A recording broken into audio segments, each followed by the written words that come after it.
Go ahead and start our presentation. First thing I'd like you to do for roll call before we get to that, you can see here at the top of our agenda, please put your name and who you're representing in our chat box. It just makes it a little easier for us to take attendance that way. And if you're representing more than one coalition member or member agency, please put that together with your name. We're going to go through our due outs and an update from the IDPH, Public Health Department, STARS, our Regional Healthcare Coalition for St. Louis, Remer, NDMS. We're going to give that grant update. We've got a lot of new business to go over, a few things in old business. We're going to review our upcoming events, and then we will have the floor open for questions, comments, and concerns. So let's go ahead and go through our roll call. Anderson?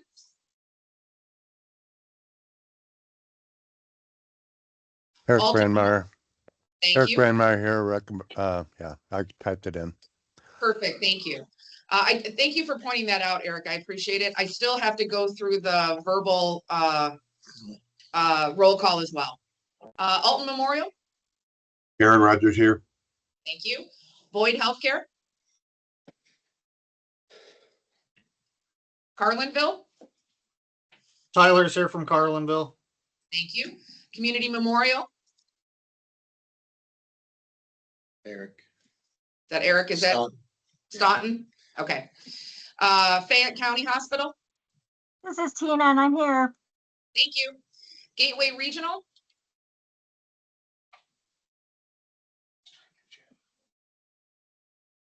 HSHS Holy Family? St. Elizabeth? Kelly Conrad here. Thank you. St. Joseph Breeze? St. Joseph Highland? Jersey Community? Memorial Hospital Belleville and Shiloh are right here in front of you on the camera. Memorial Hospital Chester? Hi, this is Georgia Stipe. Thank you. St. Anthony's? Tracy and Denny are here. Thank you. Redbud? Tara's here from Redbud. Thank you. Sparta? Hello, this is Dale Worthington at Sparta. Thank you. Touche? Jade here for Touche. Thank you. We're going to move on to our health departments. Bond County? Wendy's here with Bond County. Thank you. Calhoun County?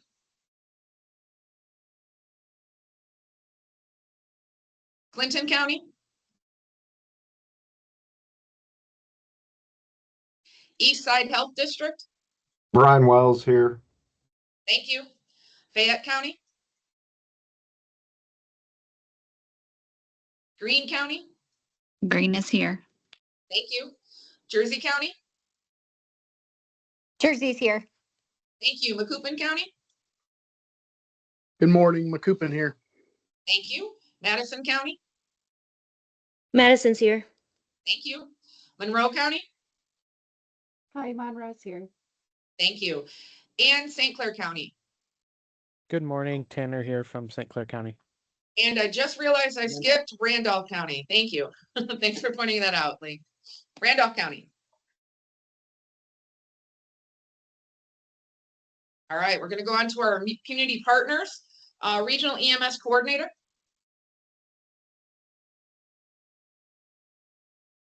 Emergency Response Coordinator.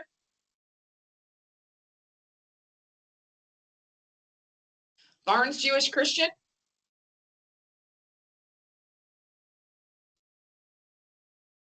Emergency Management Agency. Samantha Rowland from St. Clair County EMA. Thank you. MedStar Ambulance. John's here. Thank you, John. Abbott Ambulance.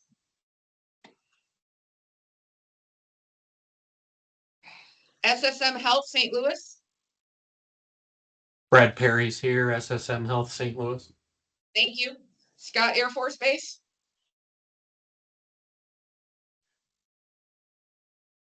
STARS. Good morning. This is Bridget. I'm here on the capacity with STARS as well as the coalition. Perfect. Thank you so much. So we're going to skip over that Regional Healthcare Coalition. VA Medical Center, St. Louis. Eric Frames here. Thank you. And the Rehabilitation Institute of Southern Illinois. All right, thank you all. And thank you for those that have already put your name into that chat. And please make sure that you do that before we finish the call and you leave. All right, let's go into our due outs, which again, I'm happy to say we don't have any due outs or open tasks to go over. That's going to bring us to IDPH and Nicole Jones. Nicole, do you have any updates for us? I don't think she's on, yeah. We do still have the EM resource limitation update to remind you that it is to be used only when the issue is expected to be 24 to 48 hours. If it's going to go more than that, you have to send a letter to vehicle agencies and hospitals in the region. And then the facility will remove that limitation in EM resource. If you have any questions, you can see here, you can reach out to Kelly in Illinois at illinois.gov, and they will help you with whatever changes need to be made. If you have any questions on that, please reach out to Kelly on it. Public health departments, Beth, do we have any updates? Good morning. Can you hear me now? We can, thank you. All right. We are the Office of Preparedness and Response is in the middle of creating a SharePoint site to help convert the information that we had you guys putting in SEMP. And I'll say it again, SEMP is going away. If you still need something out of there, you better download it.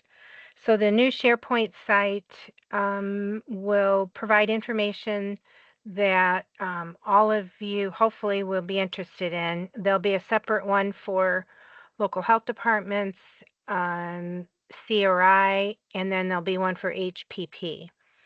Under the local health departments, we will also have a subgroup for PIOs.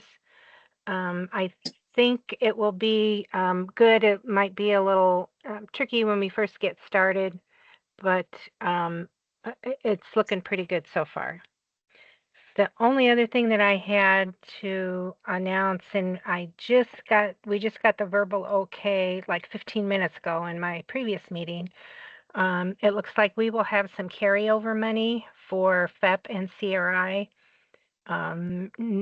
Nothing official yet. The email should be coming out in the next few weeks, but we got the verbal okay to tell you guys so you can start thinking about projects that you may want to submit. Perfect. Then that's all I had. Thank you. Thank you very much. Thanks for sharing that good news. Any questions for Beth? All right. Do we have any updates for St. Louis for the HCC and STARS? Yes, we are project saturated right now, but most importantly, there was a leadership change we voted on in December, and they are now in effect. Our new chair is Haley Elkins. Our new vice chair is Elizabeth Puzniak, and we have a new training and liaison spot, and that is Kristen Capps-Jones. Haley Elkins is public health. Liz Puzniak works with BJH, and Kristen Capps-Jones is St. Louis City EMA. So it's a good, diverse group. Looking forward to, I have a meeting with them on Friday to kind of help with the changeover process. We have an access and functional needs project going on right now. The next tabletop exercise is going to be held either February 25th, that's a Wednesday, or February 26th, that's a Thursday. It's supposed to be 2 4-hour in-person exercises, and they're trying to probably do it on the same day, but it might be half on that Wednesday and then the other half on that Thursday. So if that is something, if you attended the town hall and would like to progress with that project, hopefully we'll solidify those dates pretty soon, but try to keep those 2 dates open. We have the biochemical project that we met with the contractor, which is Shalata. We met with them December 29th, and we are looking to do our first planning meeting this last week of January. It hasn't been solidified, that scheduling, but we're looking for that last week. That is going to be a tabletop exercise So if that is of interest, I know I've been talking with Lee a little bit. There might be some interest. So I will get you those dates as soon as they are firmed up. Our next coalition meeting for the year, for the entire coalition, is February 20th. We're going to keep with our current cadence, which is every other month. There will be virtual, in-person, and hybrid options, just like last year. So the other thing that I've got is our HMAX project is temporarily on hold due to some concerns with the consultant. I am not exactly sure how what that's going to look like next week, but currently that project is on hold. We were supposed to have a training occurring January 21st and 22nd, and we still have those dates held. But for the moment, it doesn't look like that's going to happen. Again, I will communicate all of this with you guys as these things firm up. We also have a mass fatality tabletop exercise going on, and we've got projects with our SLARC going on, the St. Louis Area Regional COADs. So if you're bored and you're looking for things to do and get involved, please reach out and let me know. We've got a ton of trainings and exercises going on throughout the region in preparation for World Cup. The next STARS board meeting is next Tuesday, January 13th, and then in person, February 10th. I believe that's everything. Excellent. Does anybody have any questions for Bridget? Sounds like you got a lot going on there. So thank you for sharing. Oh yeah, no problem. All right, Remert I believe Mike is not on the call today. He is not. Standard thing, we're just continuing to train and, continuing to do what we do, getting ready for the busy season to kick off in the spring. Perfect. If you guys have any questions or need any more information about Remert, please reach out to either Mike or Lee, and there is their information. All right, for the VA, Eric, do we have any updates from you? Yes. So first one, the AAR from our last FCC is going to get disseminated. The issue was that I was waiting on some feedback from my executive leadership team, and I think that has been finalized. So I will get that out to the hospital coalitions as well as the STARS so that they can get that. They can have that for evidence, as well as if there's a hospital system or anybody that's going through like a TJC inspection that needs that to show community involvement or whatever. They can either get that through the their hospital coalition, or they can just reach out to me and I'll just get them a copy of it. In addition to that, I do have some additional administrative things I'm going to be working on with that from that FCC with the individual entities that were participatory to get them some recognition. So I'll be reaching out to those folks to help give me some background, because I don't know everybody personally. So I'm going to try to get some information. So if you see me asking questions, don't be alarmed. I'm not trying to pry into people's personal lives. I'm just trying to find out who's who in the zoo, because there were some folks that did show up, and I'm just trying to get them recognized for their efforts while they were there.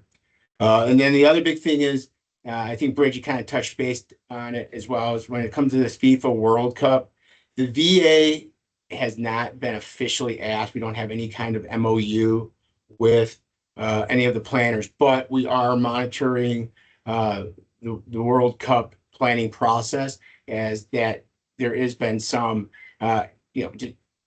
co-sharing of information as we are.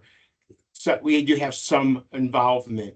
Nothing has been, again, officially established, but they are asking for our input.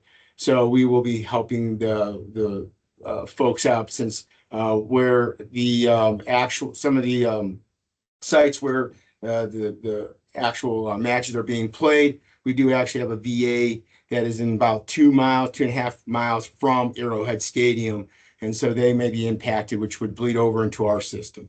So we are monitoring how that will play out. Other than that, that's all I have for you. Excellent. Does anybody have any questions for Eric? All right, thank you very much. That's a lot of good information, Eric. All right, so grant updates. I will share with you my most recent grant information. On Monday, we saw a change on eGrams that showed that the contract is at its final sign stage. So that is the great news that I have to share with you.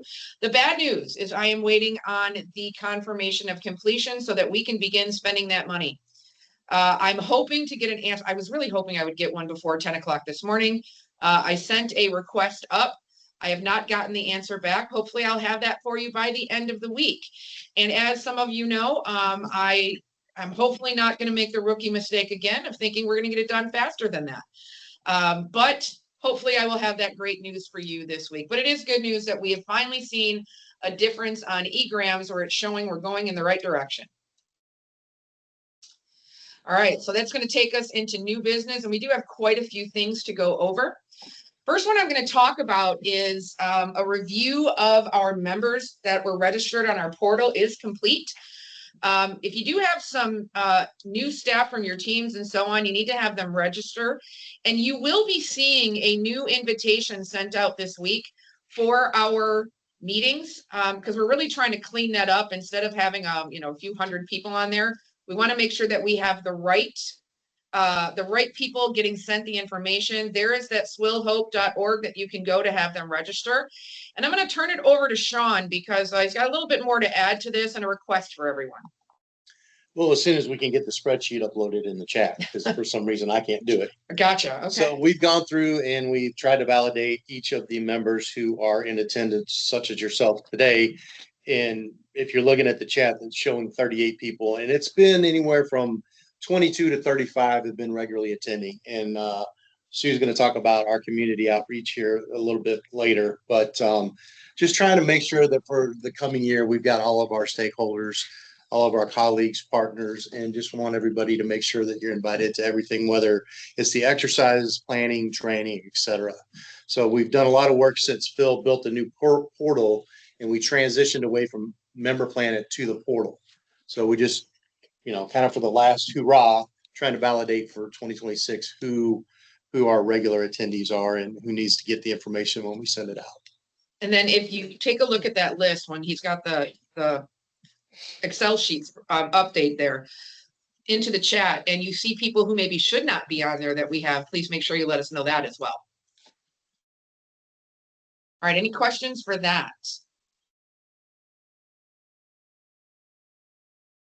So Sean kind of took me right into this next topic.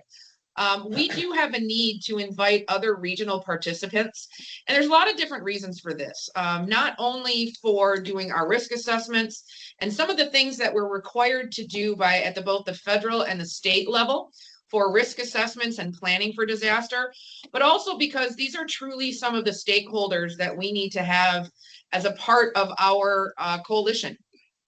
Here are just some examples.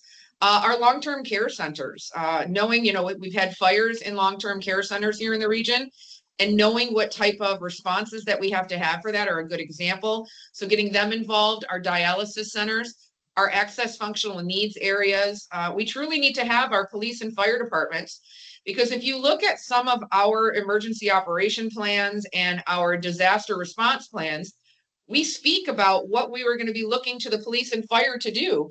We really need to have them as part of our coalition so that we're not making plans without them for things that we're hoping they're going to be able to do for us. We have our EMS partners here already on our coalition.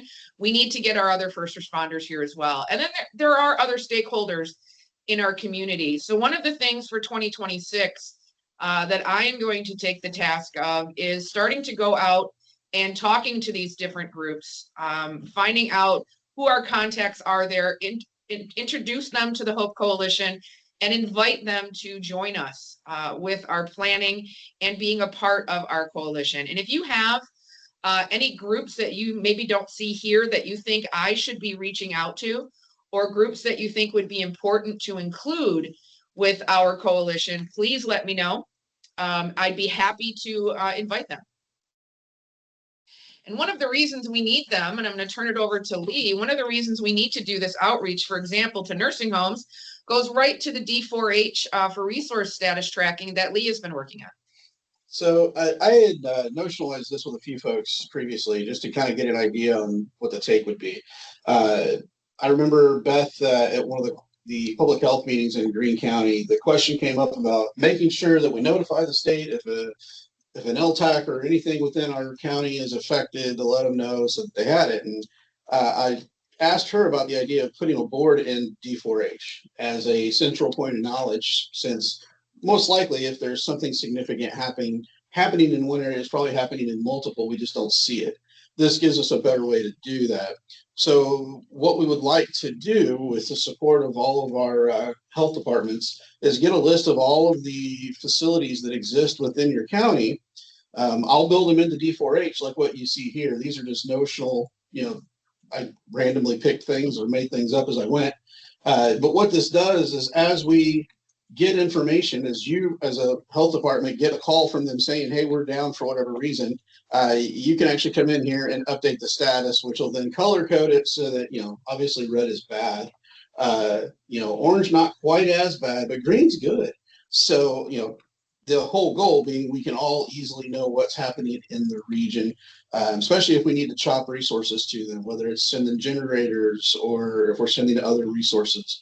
This lets us kind of have a better operational view so that we can most appropriately dispense those resources. The other thing we had talked about was putting a status board just like this in here for the health departments, so that during inclement weather periods, you would be able to just update in here, hey, we're going to be virtual, or we're closed, or we're closing at 2 because of ice, or whatever the case may be, so that everybody in the region would be able to see that information in a central location. Part of my goal is to get more use out of D4H. We used it pretty hot and heavy during COVID, but since then it's started to wane, and we want to try to get this back to being our primary source of truth, which is what the intent was with it originally. If there's any questions, please let me know. But from the health department perspective, if you can send me a list of all of the facilities that you have within your county, and we'll build them in.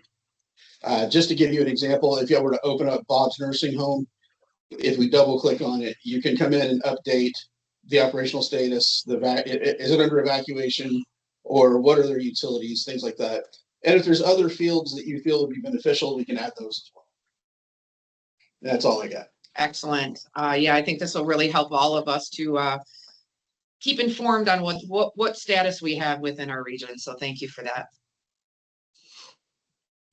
I'm going to turn it right back over to Lee so we can talk a little bit about the risk assessments. And this goes back to why we have to have the folks that are we're talking about, getting them involved. So I would have put a picture of it in the slide, but it's impossible because the spreadsheet is so jumbled. The assessments that we finally got for what we have to do for the grant, the cybersecurity assessment, the downtime assessment, the healthcare resources inventory assessment, all of these are basically Excel sheets with questions, and they're asking us to weigh the impact. How prepared do we feel we are? What are our gaps or hurdles that we're trying to get through? And then a spot for notation. The challenge that we face is some of the things that are asked are specific to long-term care or specific to other areas that in this office, yeah, we can take a swag at it. We can guess, but we'd rather actually fulfill this the way it's supposed to be and actually know what our gaps are. And in order to do that, we need people who are from those particular groups. And it's primarily going to be along the lines of, the long-term care centers, the dialysis centers, things of that nature. There is section in there for EMS. So, for John and the EMS coordinators, that would be an ideal spot for them to sit down and answer that spreadsheet. And maybe that's something we do at the quarterly meeting during their session, is we just say, hey, can you all fill out these 30 questions for us?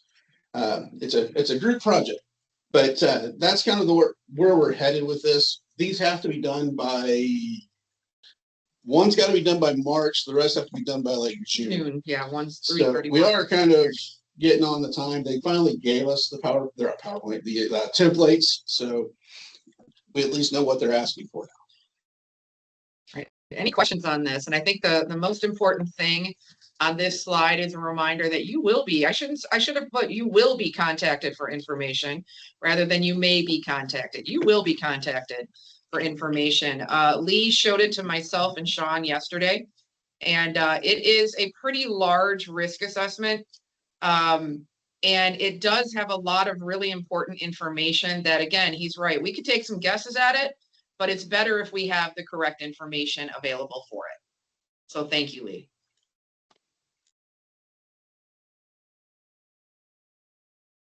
Ham radios. We need to take an inventory of what our capabilities are. So these are the questions we have for everyone who is on the call right now, and we will be making sure we ask this question of every one of our member sites. Do you have a ham radio capability? And when we ask the question is of, does your site have ham radio capability? Meaning, do you have one and does it work? That's a key part of it too. Does it work? And then the next question is do you have an operator for your ham radio? It's great if you have one that works. It's there on your site and it works, but do you have someone that can operate it for you? And then remember that this is one of those people, the one that I said, other stakeholders. Our ham radio operators are someone that we should invite to our coalition meetings.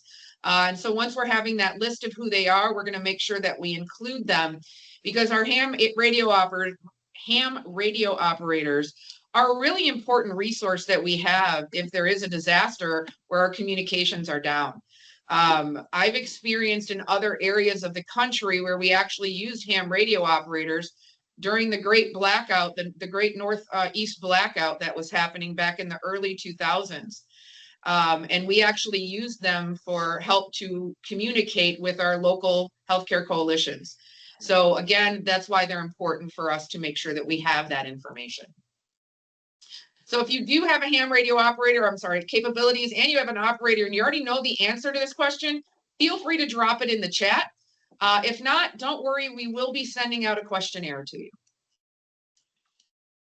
Decon trailers. I'm going to turn over the location to decon trailers to Scott.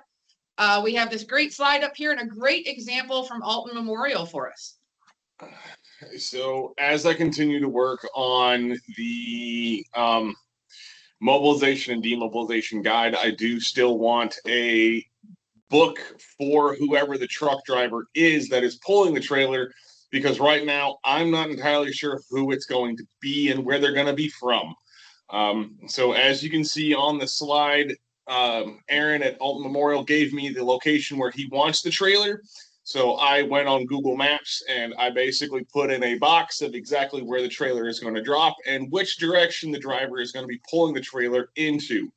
I also gave just a quick blurb as to where it's going to be, how they're going to pull in, and the exact address for the hospital. I want this, basically a couple of different copies of the books, but I need every hospital to send me their location, because I can take guesses, and I have taken guesses as to where I think the trailer is going to drop, but I have no idea where your external water hookups are, and where you might potentially want it dropped, as well as if you have a tent set up, I need to know where you are going to be putting up your tent so that we're not pulling the trailer directly into the tent's hot zone. Because there are a couple of places where it's going to be very close. So if you could all you have to do just like that, go on Google Maps, pick the location that you want, and even just put draw a circle, and I can make it, I can pretty it up for the book. That doesn't bother me at all.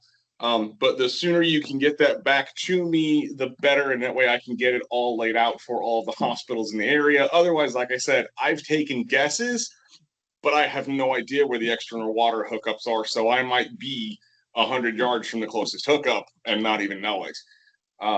But if you send that into the info at Swill Hope, I'll get them as well, or you can send it either directly to Lee or myself.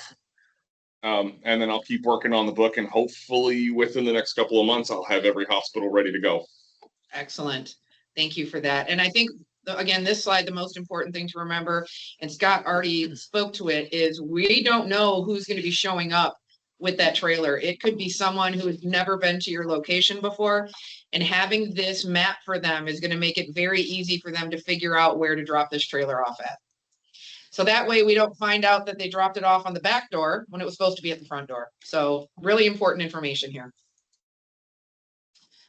Grant submissions. I should have updated this because I got 2 more this morning, but we have 8 submissions for the 2027 grant. We were supposed to close it this week. Obviously, 8 submissions is not going to be enough. So we'll be closing it for good on 1/16 of 2026. If you do not submit prior to this date, you will not be considered for next year's grant period. I've given the 4 emails here that you can send it to. You can send it to myself, Lee, Sean, or the info@swillhope.org so that we can get that information for your grant submission. We're going to be getting the executive committee together just following that 1/16 date so that we can start going over what the approvals will be for that grant submission. Now we're going to go into our old business. So first I should stop back up here. Any questions on the new business that we've brought up during this meeting? Do you have the chat up on yours? I can't bring the chat up on mine or it messes up the whole screen up there. Right now, it's just about ham radios. Okay, perfect. So All right. didn't show up on the chat. I'm sorry, what? Beth Busman did show up in the chat. Okay. All right, so now we'll go into our old business. And Lee, I'm going to turn it over to you for the decon training. All right, so we're still scheduling for 26. We have basically 1 class on the docket, no, 2 classes on the docket. 3. Three. Yeah, 3 now. Three on the docket. Hey, good. I've been out of the loop. So we got 3 on the docket for the year. We will be doing more. We're hoping to get things pre-scheduled so we can try to arrange to deconflict our schedule ahead of time and try to prevent some of the challenges we experienced with this last fall. So if your facility is interested in hosting a class, please do, let us know. Ideally give us like 3 dates, a good, better, best, so that we can work to deconflict it off of our existing schedule. And then we'll come out and do the training. As you see there, we do require a minimum of 10 students for a travel class. So for us to come out, it's got to be at least 10 on the docket on your register within 7 days. In other words, if I'm canceling instructors, I want to make sure I cancel them in time to save them whatever their issue is. The facility also needs to have either a shower bay or tent that is serviceable. So please inspect your equipment, ensure it inflates or that it flows prior to that. And then you'll use your PPE for the class. The only thing we bring with us are some radiological sources, the print material for the class. And we typically will bring some things to mannequin up things if you don't have mannequins. But that's about the extent of what we'll travel with. We're trying to reduce that burden because we don't have the truck currently. So like I said, please shoot us an email. You can send it to staff or you can send it directly to myself or Sean or Scott or Sue, or send it to all of us. We'll share it. I like it. Appreciate it. Thank you. All right, so our RISC 2.0, myself, Sean, and Lee are working on doing a compilation of all of our information in RISC 2.0 so that we can get our regional HVA together. Now, if you remember, we originally had a submission date of 12/31/2025 was the original date. This date has been changed by IDPH. We now are submitting it no later than 3/31/2026. So you'll see here in the picture that we have up, we went through to see which one of our member locations were not on here for the RISC tool. So you'll see the ones that have been sent out an invitation to begin their RISC 2.0 requirements and to complete that documentation. If you have not done it yet or you're not comfortable with it, reach out to us. We can help you complete it. But you should expect that you're going to be required to use the RISC 2.0 tool to get your funding for the 2027 grant cycle. I'm sorry, I should have put that in there so I remember the word I was looking for. For the grant cycle, as this is the direction that most organizations and most of the federal dollars are going to be required to have this done. We will be bringing back, once we have that completed, and we're ready to submit, we will bring that back to show to show everyone who's a member with the Healthcare Coalition on what our final HVA looks like for the region, not just for each one of our individual sites. Gentlemen, do you have anything you want to add to this? No, I would just say that if you see your hospital listed here, it doesn't mean that you have not completed it. It just means you haven't synced with us yet for the coalition. So, that could have been 2 years ago when we first turned this on. Mhm. So we resent those that weren't listed on the right. And hopefully if you can go in and just double check and then sync with the Hope Coalition, and that data will feed up under the organizational analytics that you see there. So that allows our team to go through all of that data and create kind of our top 10 HVA, what are our hazards and our risks. So that's what we're looking for assistance from you. And to Sue's, she touched on it already. We've offered multiple training sessions. I believe that those links that we sent out with a couple of emails and reminders for a beginner and an advanced risk 2.0, the course is online. Those links, to my knowledge, are still good. Yeah. But if you have any questions, please contact Sean, Lee, Scott, Sue, and we'll get you hooked up again. And I will share with you, yesterday, we ensured ourselves that the manual on the website was available when you're in the tool and you click help, you're able to download that manual as well. And I saw a hand pop up. Tina, can you go ahead? And if you're speaking, you might be on mute. So my question is, sorry, Sean, I was listening. So mine is done, and I think part of that is there's an invite coming out. Is that through RISC that we go into RISC and agree to that for the whole coalition? Or is it an email that should have gone out? well, I think once you get into risk, you should be able to link it. Yeah, the invitation will show there when you're in the risk tool. So it's not an email that comes, it's in the risk tool. And Tina, if there was someone prior to you, I don't know. That's a great question. I may have to follow up on that one. No, it was me. It was Yeah, me before. Okay. Yeah, it's our understanding that if you log in, it should link. Right, correct. So we can double check yours for you, Tina. That's not a problem. Thank you for that question. That was really good. That was a really good point to make. Anyone else? All right. So let's talk about our upcoming events. Want to take this one, Sean, or you want me to do it? Yeah, I mean, everyone can read and look at here. It's our standard monthly meetings, the decon courses that Lee and Scott lead for us for the coalition. And then thank you to our STARS Coalition and Bridget and team over there for inviting us for the medical management of the CBRN, including us in that greater Metro Coalition offering. So we appreciate that collaboration. And then I do want to touch a little bit on our mass notification communications redundant drills. Scott's going to have one coming up here for this quarter.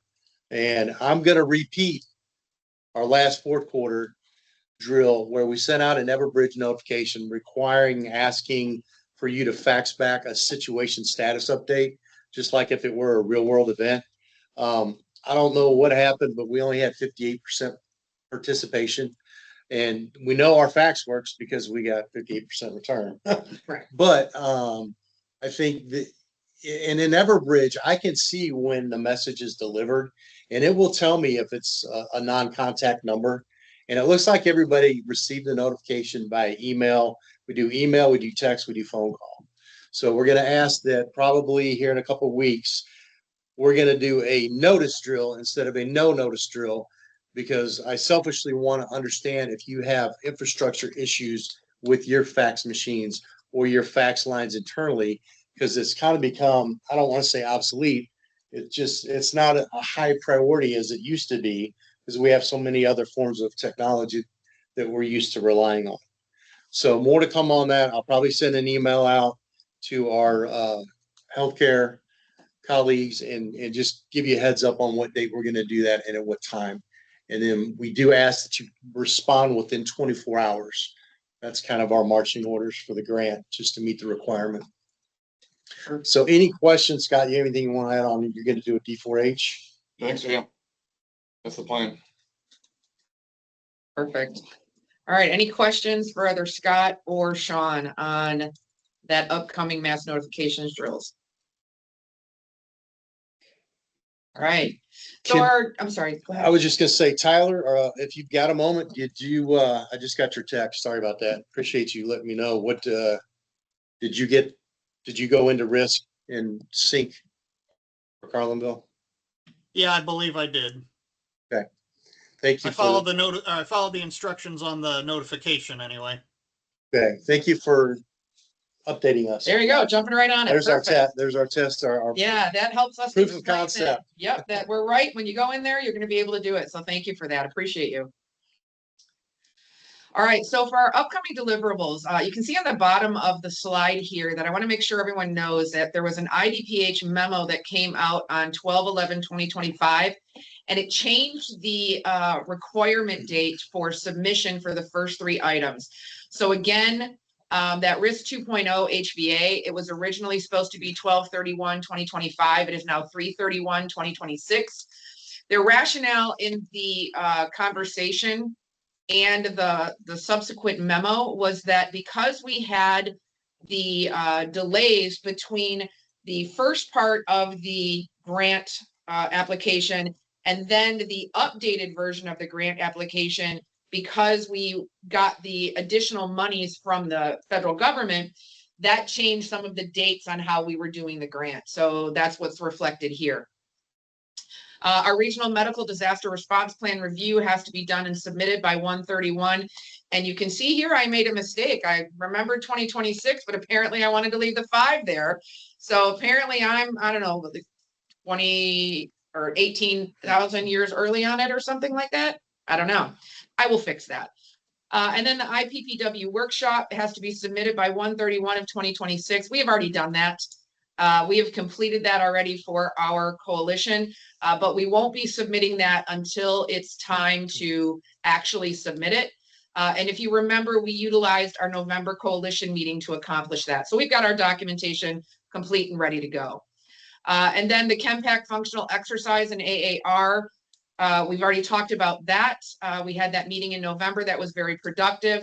We're going to have that all completed by 4/30/2026, and it will be submitted at that time. So we do have our midterm planning meeting for the exercise on Tuesday, the 20th. For those of you on the exercise team. For the ChemPAC exercise, correct? For the ChemPAC, correct. And then you've got listed up there mid-April, and we identified the date of April 21st. Correct. Right? So April 21st is going to be our targeted date for the ChemPAC exercise in April. And more to come. We're currently working on solidifying or completing the situation manual and the C&E handbook, as well as the exercise evaluation guides that will go along with that. So Lee and I will get that paperwork done, get it packaged up, and share that as soon as we can. Perfect. Thank you so much. And you'll see that updated, instead of saying target mid-April next meeting, you will see the actual date on that. April 21st. So yep, April 21. Talk to your C-suite, book, get their admin assistants to help you book their time. We're looking anywhere probably late morning to, again, and it's going to depend on the exercise planning team. We'll get the times. Yeah, we'll have the times after that meeting, correct, this month. We'll get that general timeline together. And we'll talk about it with our teams for the planning committee. Any questions for the upcoming deliverables? All right, that's going to lead us to the open floor for anyone that would like to bring up any topic, a concern, complaint, compliment, or anything else. Aaron. Yes, just for the general knowledge, everybody. So I'll be hosting a National Weather Service Weather Spotter Talk on the 24th of March. And it is open to the public and everybody on the Hope Coalition. So it'll be about 6 p.m., I believe, at the time. I'll be getting some marketing materials before too long on that. I will make sure those are sent out. So looking to have a good turnout for this. I'm advertising it, far and wide. And I will have, since it is at the dinner time hour, I'm going to have some hors d'oeuvres provided. And also I'm working on some door prizes. So. Oh, that's great. Thank you, Aaron. We'll be happy to put that on the coalition website for you as well, once you have those advertising things that you want to put up. Happy to share. Perfect. That's really important. That weather spotter is something that we all would benefit from taking, so that we do understand what it's looking like when those clouds are rolling in. So thank you for that. All right, anyone else? Yeah, just finally, we're having difficulty attaching the Excel spreadsheet for the list of contacts that we talked about to kick the meeting off. Of course. So I copied and pasted those into the chat. If your name is on that list and you're here today and you put your name in, or you typed in the chat, then I've got you. Again, what we're asking for is if you see somebody on the list that's missing, one of your colleagues, either from health department, from a hospital, healthcare organization, EMS, whatever, email Sean, or you can text it here in the chat. And if you see someone that you know has left your team, please let me know that as well, so that we can remove them from the portal. Perfect. Anyone else?